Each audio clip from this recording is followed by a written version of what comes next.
Quand on commence à être bon en utilisant les formulaires, euh, on finit par corriger plus vite et faire une rétroaction aux élèves plus facilement.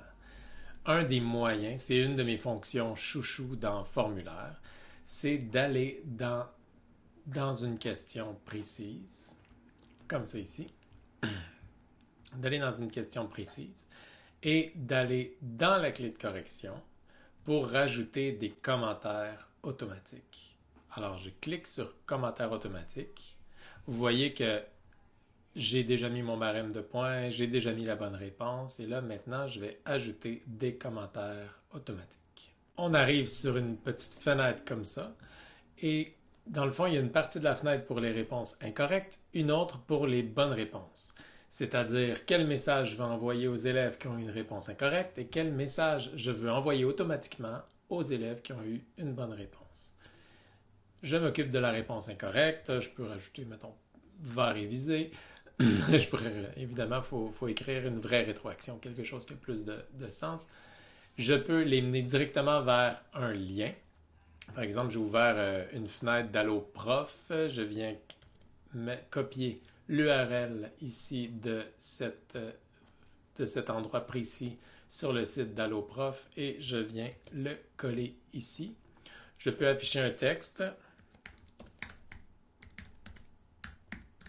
les quadrilatères, et je viens ajouter ça. Alors l'élève va voir mon message, il va être invité à aller cliquer sur un lien qui va l'amener directement à une page.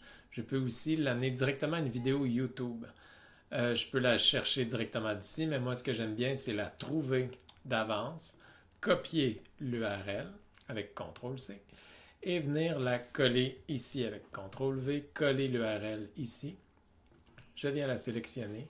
Alors, l'élève qui a une mauvaise réponse va être invité à aller réviser sur la bonne page directement et à écouter une vidéo directement au bon endroit à partir de ses réponses de formulaire. Notez que cette rétroaction-là n'arrive pas au moment même où l'élève écrit la mauvaise réponse. Elle arrive une fois qu'on lui a permis de voir la correction. C'est-à-dire, on a déjà vu le bouton donner la note automatiquement. Eh bien, là, l'élève va voir sa rétroaction et va être invité à aller voir ce qu'on est en train de faire, ou bien plus tard après révision manuelle. Donc, c'est une fois qu'on rend les notes aux élèves qui vont avoir accès à cette rétroaction automatique-là. Donc, c'est pas quelque chose que l'élève voit immédiatement tout de suite après avoir répondu. Alors, je me suis occupé des élèves qui ont une mauvaise réponse. Ceux qui ont une bonne réponse, je peux les féliciter. Tu as bien saisi, blablabla. Je peux eux aussi les envoyer vers une vidéo ou un lien. Enregistrer.